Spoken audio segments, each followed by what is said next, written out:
हर खबर आपकी, आपसे, आपके लिए और उसका असर सब पर।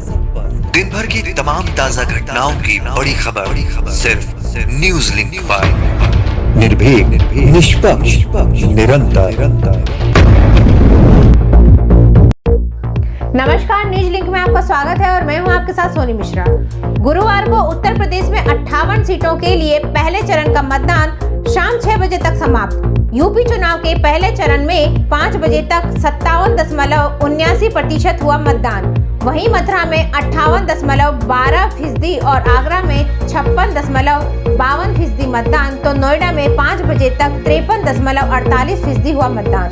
यूपी के पहले चरण के लिए 623 उम्मीदवारों की किस्मत हुई ईवीएम में बंद। हिजाब विवाद पर कर्नाटक हाईकोर्ट का बड़ा आदेश। सोमवार तक हिजाब और भगवा गमछे पर लगाए पूर्ण विराम। जी हां, कर्नाटक हाईकोर्ट ने सोमवार तक इस पर बड़ा आदेश देते कोर्ट ऐलान किया कि सोमवार के बाद होगी अब अगली सुनवाई। बता दें कि इस विवाद पर 3 जजों की बेंच कर रही है सुनवाई। फिलहाल सोमवार तक स्कूल कॉलेज में धार्मिक पोशाक, हिजाब और भगवा पर लगाया प्रतिबंध। कर्नाटक हाईकोर्ट ने कहा कि जल्द हम इस पर फैसला सुनाएंगे, लेकिन इससे पहले शांति होना जरूरी है। इस मसले पर कर्नाटक हाईकोर्ट ने आदेश के बाद कर्नाटक के सीएम ने राज्य के गृह मंत्री और शिक्षा मंत्री के साथ बुलाई बैठक।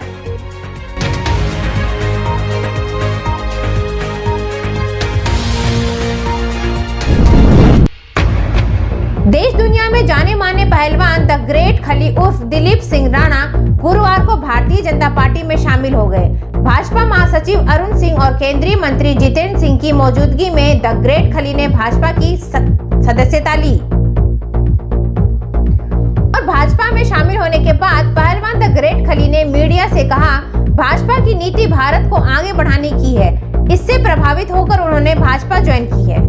तो हमारे माननीय प्रधानमंत्री जी जो उन्होंने काम किया है देश के लिए, उनके जो विचारधारा, देश के प्रति 20-20 घंटा काम करना और जो इनकी एक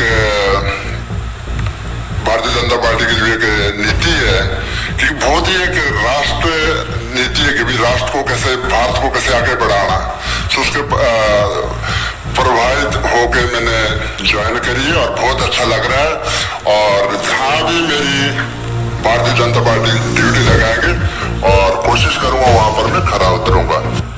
पहलवान द ग्रेट खली के भाजपा में शामिल होने पर केंद्रीय मंत्री जितेंद्र सिंह ने कहा कि खली के आने से भाजपा को आगे बढ़ने में मदद मिलेगी। आदरणीय प्रधानमंत्री श्री नरेंद्र मोदी जी के नेतृत्व में अक्रॉस दी सेक्शंस हर वर्ग के लोग प्रभावित होकर के इस परिवार के साथ जुड़ने के लिए तैयार हैं। चाहे वो फिल्म जगत के हैं, चाहे खेल जगत के हैं, चाहे कोई जात हो, कोई धर्म हो, कोई क्षेत्र हो। दिलीप सिंह राणा उर्फ खली दी ग्रेट, जिनको मेरे ख्याल से पहली बार मैं 2016 में मिला था, इनके आ जाने से मुझे लगता है कि ये प्रेरणा स्रोत भी रहेगा अन्य युवाओं के लिए और अन्य लोगों के लिए भी कि यदि ये अपनी सेवाएं देते हैं तो क्यों कोई नागरिक पीछे रहे मोदी जी की इस यात्रा में हाथ बटाने के लिए। उत्तर प्रदेश में गुरुवार को पहले चरण का चुनाव हुआ, तो वहीं दूसरी ओर बाकी के चरणों के लिए चुनाव का प्रचार जोरों पर है। गुरुवार को प्रधानमंत्री नरेंद्र मोदी ने सहारनपुर की जनता को संबोधित किया। उन्होंने कहा कि सहारनपुर के क्षेत्र के लोगों ने ठान लिया है कि वो वोट देंगे जो यूपी को विकास की नई ऊंचाइयों पर पहुंचाएगा। पीएम मोदी ने कहा कि भाजपा ने जो यूपी के लिए घोषणा पत्र जारी किया है, यह घोषणा पत्र लोक कल्याण के लिए संकल्प का पत्र है। यूपी चुनावों के लिए अपना जो घोषणा पत्र जारी किया है, ये घोषणा पत्र लोक कल्याण का संकल्प पत्र है। डबल इंजन की सरकार जो काम कर रही है उसके पीछे और उसके लिए यूपी में भाजपा सरकार बहुत जरूरी है। वहीं उत्तर प्रदेश में भारतीय जनता पार्टी के राष्ट्रीय अध्यक्ष जेपी नड्डा ने गुरुवार को सीतापुर में चुनाव प्रचार किया। इस मौके पर उन्होंने विपक्षी दलों पर कई आरोप लगाए।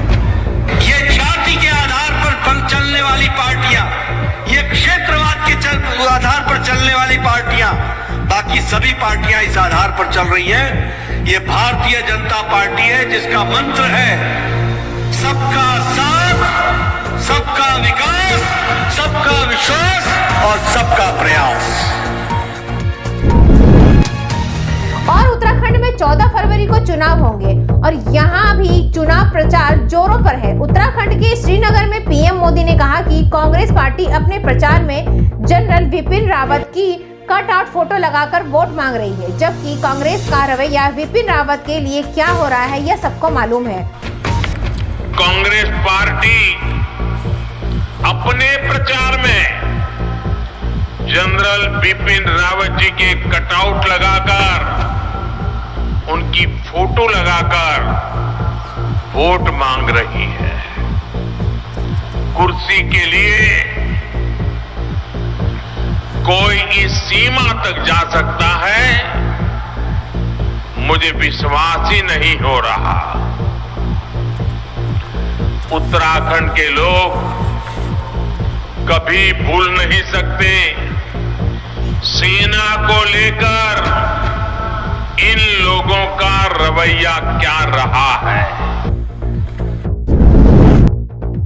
और पीएम मोदी ने कहा कि सरकार के नेतृत्व में उत्तराखंड में किसानों के लिए जहां कृषि भूमि सर्वेक्षण में ड्रोन नीति को लागू किया जाएगा, वहीं राज्य में रोजगार सृजन भी महत्वपूर्ण विषय होगा। और बीमा में नई ड्रोन नीति लागू करके यहाँ के किसानों को बेहतर सुविधा मिलेगी। Multi modal logistic park. और उत्तराखंड में कांग्रेस नेता राहुल गांधी ने गुरुवार को हरिद्वार के पास मंगलुरु में एक चुनावी रैली की और उन्होंने कहा कि यदि उनकी पार्टी सत्ता में आई तो गरीब किसान, व्यापारियों और बेरोजगारों के लिए काम करेगी। कांग्रेस पार्टी आपकी सरकार लाएगी। हमें गरीब जनता की, किसानों की, छोटे व्यापारियों की, स्मॉल और मीडियम बिजनेस वालों की और युवाओं की रोजगार दिलवाने वाली सरकार चाहिए। हर खबर आपकी, आपसे, आपके लिए और उसका असर सब पर। दिन भर की तमाम ताजा घटनाओं की बड़ी खबर सिर्फ न्यूज लिंक पर। निर्भीक, निष्पक्ष, निरंतर।